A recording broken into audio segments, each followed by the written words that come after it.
All right, this is the fifth and final lesson. There will be a quiz at the end of this week. I wouldn't worry too much about it though. That'll be pretty straightforward. I think we're all pretty tired. I'm exhausted. And so, as much as I should say I've most enjoyed this class the past 5 or 6 weeks, just because it's an opportunity to take all the stuff that I'm reading all day and to try to parse it and hopefully benefit someone other than feeding my own depression. A couple of reminders. The deadline for pass-fail is May 1st, and that's coming up. There's a website. You go to it, you fill out a form. I have no idea what option you choose until I go ahead to fill out grades when it's all said and done. I can happily pass information along to you if you have questions. It's nothing that I can do other than point you in the right direction. But do let me know if you're unsure. Again, I think you've done really well. This has not been easy. This is not online learning. This is learning remotely during a pandemic. This is not what people usually do during online learning. These are not the reasons people choose online learning. So I think we're all trying to do what we can. So I think these are the things I'm going to talk about in this lesson. We'll look at some of the numbers. They've changed a lot since we started doing this after spring break. We'll talk a little bit about COVID-19 compared to the seasonal flu, because the CDC has declared an end to the flu season. So there are some estimates as to the total numbers, and those are interesting. And then recently in the news, Dr. Oz was talking to Sean Hannity on Fox News, and I don't think he necessarily put his foot deep into his mouth, just partially. But there was some interesting backlash, and part of it was related to some numbers he talked about. And it's a good example of quantitative literacy. And then finally, we'll talk about COVID-19 and inequality. And this will fit an overall theme in the COVID-19 story arc, which is we can only talk about things we measure. And for the most part, data concerning a disaggregation along gender and racial, ethnic positionalities is only recently becoming available. So we'll talk a little bit about this, and that'll be that. Okay.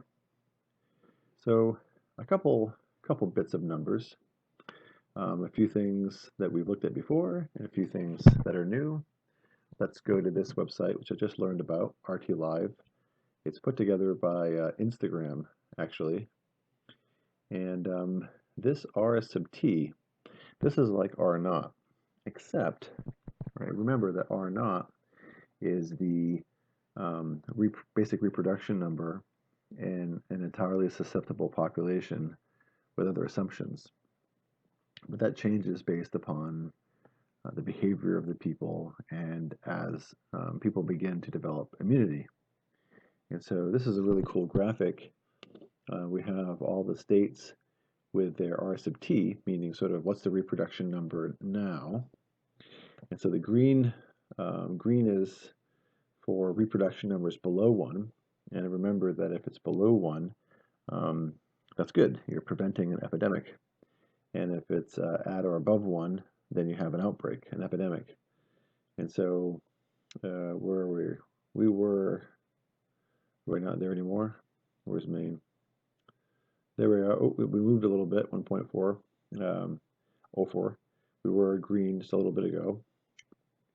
You can see there's a bit of a spread here because it obviously depends, right?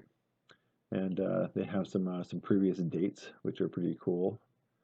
You can see there's some movement in these over time, right? Kind of going back when we were all above 1 and all the way till now, where there's been some definite improvement. So not easy, pretty cool. You'll see in this graph some stuff that we've seen before, CI for confidence interval. And so the dark red is a 50% confidence interval. So for something like Maine, it means that the value that 50% of the time, if they did the same study, the same information, the RT value would be somewhere in this dark red, and 90% of the time within this light red. Now that's quite broad, isn't it? But we've only done something like 15,000 tests or whatever in Maine. So there's a lot of variability. Look at Alaska, quite a bit of variability. Wyoming, and so there are other states. Let's see, where's New York? Right here. New York has very little variability, right? Lots of testing, right? So they're pretty certainly around 1.06, 90% confidence interval, that they're not too far off from that. So pretty interesting representation. And then they've got these really cool graphs of the R values, right? Red and green. So we can you can zip through, you can find your graph. This is linked in the slides. You can see Maine's, right? So here we are potentially getting close to 1. Very neat. So these representations, I've said this before, right? The value of a math class, I think nowadays, is less in the ability to do computations and more in the ability to understand the result. And these are the graphs people are looking at. These are the things we're trying to understand. And our math classes, yours and mine, have largely not prepared us for this moment, right? So there's some good news.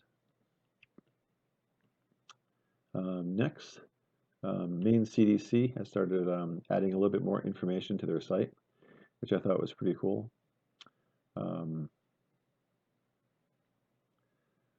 Loading nice and slowly.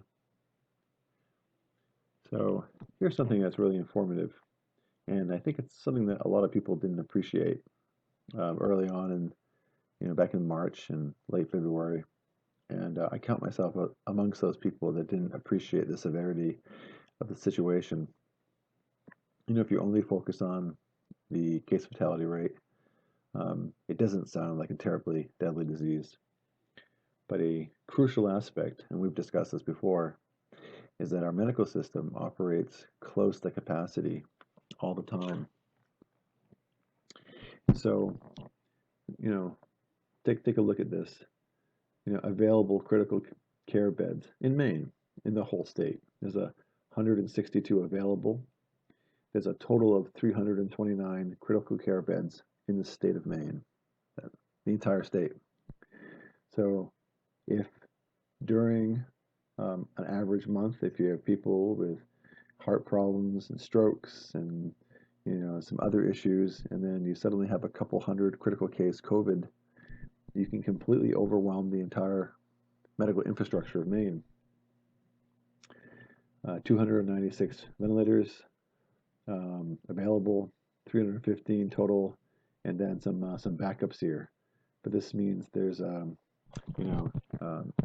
just barely 700 ventilators in the entire state of Maine. So what happens when you run out?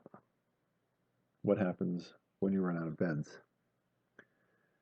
So I don't know what the capacity is in other states, but it's sobering. It's not just the disease. It's not just its fatality. And its fatality is not a biological certainty. It'll depend on whether our medical care staff are healthy, whether they have proper gear, whether there are beds and tools and medicines for people that are sick. And so part of the problem with COVID-19 is that it's sufficiently catchy that lots of people can become affected very quickly and overwhelm the healthcare community's resources. So, and I'll say this a couple more times today, but use your sources wisely, right? This is the Maine CDC. This would be a reliable site. This is a site with data from the people who have access to it, with from people who are trained in this sort of thing. Now more than ever, be mindful of your sources. All right, let's take a look at how we're doing. All right, so we've looked at these curves before. Very encouraging, right? Things are flattening off. And let's go to states, and let's look at, this is total confirmed cases, right? These will never decrease because these are cumulative. Let's look at new cases per day, right? And it's very noisy. When a mathematician or a scientist says noisy, they mean this up and down business, right? Hard to tell what's really happening. And that has to do with lots of things related to testing, right? They haven't updated for this day yet. But seems to be somewhat horizontal here, so it's not growing anymore. That's good. And then this is new cases, 1 week average, right? Maybe decreasing. Maybe this is sort of a concave down shape, but definitely not growing. It looks like, though Massachusetts may still be, in California. So maybe we're peaking, right? That's the hope. What about this? What about deaths per day? Again, very noisy data, right? Very up and down, up and down, up and down. What about the 1 week average? What does this look like? Similar, right? So New York looks like maybe. Other states maybe flattening off. The hope is that we will begin to see declines as we try to negotiate how we're going to reopen things. Total recovered. This is something that should be increasing, of course, right? Whenever decrease. New tests. What about this? New tests. And somewhat static, right? This is problematic because in every plan put together by people who know what they're doing, the recommendation is that testing needs to significantly increase. So maybe this is a bit of a bummer. Okay. And then finally, there's a really neat plan here. There's a bunch of plans being put together. This is one of them. And there's a great video I'll link to by Byhart. She's a mathematician. Really awesome. And this is a bipartisan group with lots of background trying to create a plan. It's a 4-phase plan on how to reopen the economy. And I highly recommend the video. She's a very entertaining personality. She's been making videos for a decade and kind of maps it out.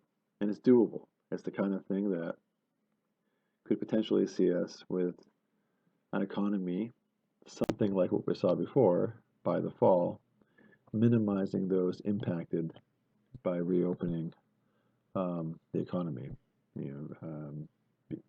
suffering or dying. So recommend this video highly. It's a nice, it's a big plan. I don't know if anyone else to read this, but the video nicely goes over it, and it's hopeful. It's the kind of thing that's hopeful. All right, so I'm going to pause there for practice before we compare COVID-19 to the flu.